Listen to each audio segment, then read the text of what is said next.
Halo semuanya, apa kabarnya nih? Semoga teman-teman semua di dalam keadaan sehat, dilancarkan pekerjaan maupun usahanya.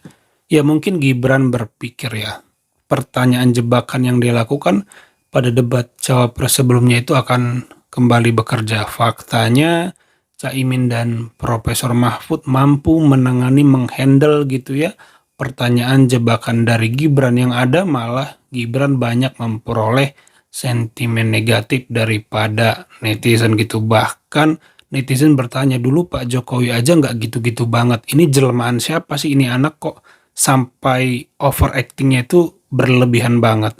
Nah, kita mau simak pendapat beberapa netizen atas aksi Gibran pada debat cawapres kemarin. Jujur gue kaget dengan Gibran bertingkah seperti ini. Gue speechless jujur. Menurut gue contoh yang tadi adalah contoh yang sangat tidak layak bagi seorang calon presiden atau wakil presiden, public figure, untuk bertingkah seperti itu. Mungkin niatnya seolah-olah untuk menarik perhatian anak muda, Gen Z dan lain sebagainya, dan mengira dirinya savage padahal tidak sama sekali. Dan kalau lo perhatiin sikapnya Prof Mahfud ketika Gibran bergini-gini, itu sangat mewakili gua sih, dan mungkin beberapa teman-teman yang nonton juga. Itulah pentingnya adab di atas ilmu, teman-teman. Ketika berdebat, ya berdebat gitu.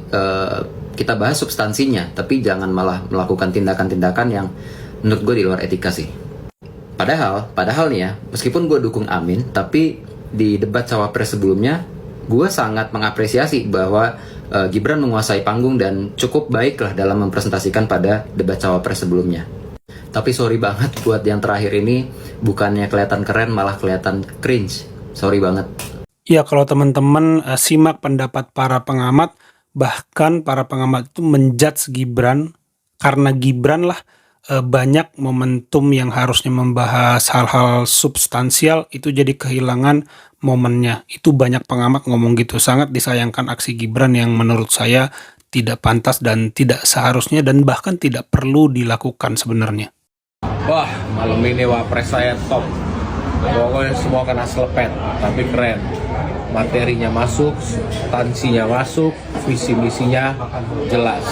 Tidak menjebak-jebak, ya kan? Yang pasti dia nyambung terhadap substansinya. Dan yang paling penting, cawapres saya Muhaimin Iskandar menunjuki etika dan adabnya. Itu yang paling penting. Kenapa? Pesan moralnya setinggi apapun ilmu kita, tapi ketika kita nggak punya etika, tidak punya adab, itu nol besar. Jadi jangan lupa teman-teman, mari kita gaungkan gerakan perubahan, pesan perubahan. Kita nggak boleh takut lagi untuk menunjukkan kalau kita memilih jalan perubahan. Nggak perlu diam-diam, waktunya tunjukkan. Mari kita lawan, mari kita buktikan buat Indonesia adil dan makmur.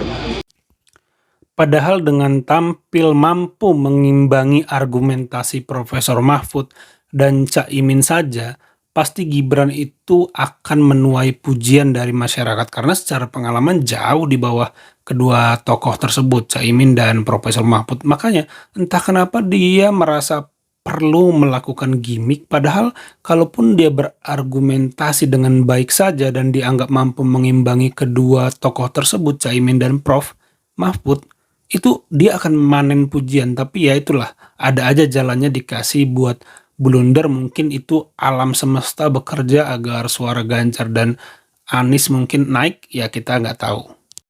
Botol plastik itu, padahal saya Pak Ganjar, Prof Mahfud pakai botol kaca, itu gimana? Gak ngerti gue sama dia, nyindir mulu dah. Katanya Boruto, perasaan bapaknya gak gini-gini amat kemarin pas debat. Tadi Caimin baca catatan, dibacain juga sama dia, enak ya sambil baca catatan. Apa sih? Gue kagak ngerti sama coach atau yang ngelatih si Mas Gibran ini. Kalau mau kasih bumbu-bumbu nyindir kayak gitu tuh ditaruh di terakhir. Substansinya dulu nih, jawab pertanyaannya dulu. Baru ntar terakhir punchline-nya nyindir tuh gak apa-apa. Tahu ya kalimat pertama dia kayak gitu sih gue langsung kayak, apaan sih lu?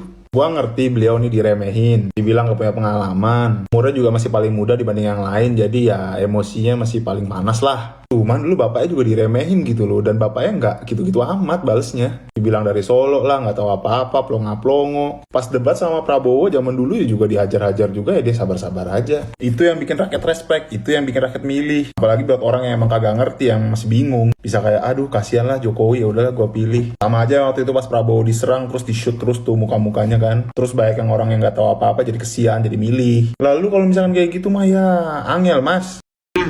dari sini kita punya satu garis besar kesimpulan bahwa Gibran ini memang songong menurut saya. Dia terbiasa melanggar etik aturan debat, termasuk juga melanggar etik konstitusi MK. Nah ini, anak ini betul-betul kalau dibiarkan berkuasa, dia akan seterusnya merasa menjadi anaknya Jokowi, bukan menjadi Gibran Rakabuming Raka. Nah ini yang akan menjadi gambaran kepada kita mengapa kita harus melawan Gibran dan Prabowo. Terima kasih. Gue tuh gak paham ya, kenapa sih buzzer-buzzer 02 tuh terus aja ngedukung Gibran gitu ya. Tapi kalau dari debat cawapres kemarin, bener-bener tuh dipermalukan banget sih dia, si Gibran ini sama Pak Mahfud, terkait dengan pertanyaan greenflation ya kan. Kan sudah disuruh jelasin greenflation yang dimaksud itu seperti apa, karena itu luas bro, greenflation itu tuh luas banget. Mau sisi yang mana yang mau dibahas gitu kan. Terus dia bilang, sekelas profesor pasti harusnya sudah tahu. Dijawablah sama Pak Mahfud. Pak Mahfud tuh menjawab, pertama, inflasi hijau itu berkaitan dengan ekonomi hijau, menyoroti bahwa ekonomi hijau sudah menjadi kesadaran masyarakat sejak lama, membuat kebijakan yang menyesuaikan dengan setiap aspek ekonomi hijau. Oke, sudah dijawab tuh sama Pak Mahfud. Kemudian dia dengan bergaya begini ya kan, saya tidak menemukan jawabannya.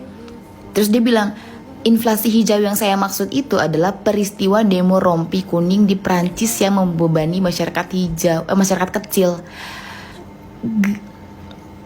Pertama, kalau memang dia mau fokus kepada peristiwa demo rompi kuning di Prancis, harusnya dijelaskan di awal, oke? Sehingga Pak Mahfud tidak menjelaskan secara global.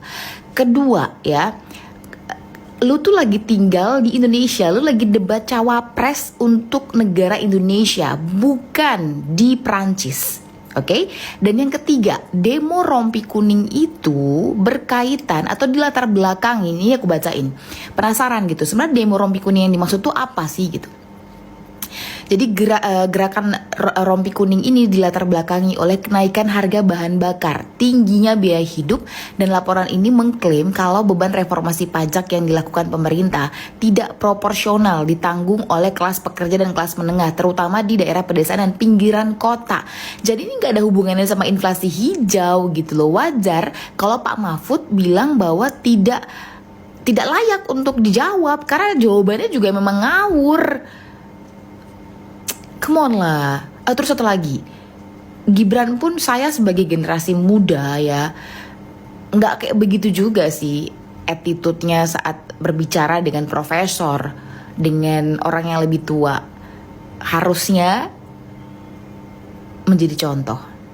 Jadi sorry Gibran, sorry buzzer 02 ya, tolonglah berpikir dengan bijak. Ya itu aja teman-teman video kali ini. Terima kasih buat teman-teman yang sudah menyimak sampai selesai. Jangan lupa di like videonya, di subscribe. Sampai jumpa di video saya selanjutnya.